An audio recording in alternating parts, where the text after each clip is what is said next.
আজকে আমি ভিডিওটা শুরু করছি খুব সুন্দর একটা ভিডিও দিয়ে। কারণ আমি আজকে চলে গেছিলাম প্রেরণাদের বাড়ি, আর সেখানে ছিল সত্যনারায়ণ পুজো।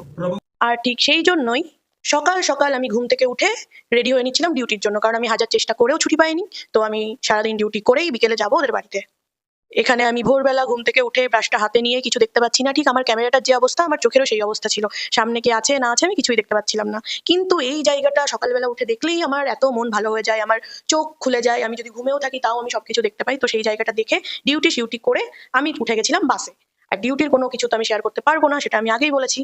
তো বাসে উঠে এই যে সোজা ল্যান্ড করে গেছি প্রেরণার বাড়িতে। প্রেরণার বাড়ি আসার আগেও আমি অনেক জায়গায় গেছিলাম, সেগুলো আমার আর ভিডিও করতে মনে ছিল না, কারণ আমার আর ভালো লাগছিল না, আর আমি ভুলে গেছিলাম যে আমি ব্লগ করছিলাম।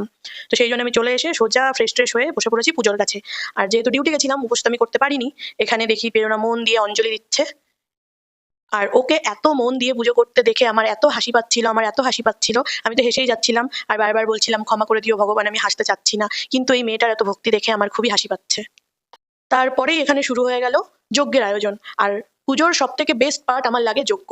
এটা আমার সব থেকে ভালো লাগে, সে যতই গরম হোক না কেন, যতই তাপ হোক না কেন, আমি চেষ্টা করি পুরো যজ্ঞটা সেখানে বসে থাকার। আমার খুবই ভালো লাগে, জানি না কেন, কিন্তু আমার মনে হয় যে একটা আলাদাই শান্তি পাই যজ্ঞ হলে। ঠিক এরপরেই আমার সেই বহুল প্রতীক্ষিত সময় চলে এসেছে, যজ্ঞ শুরু হয়ে গেছে। এখন আমি যজ্ঞটা এনজয় করি। আজকের ব্লগ এই পর্যন্তই। টাটা।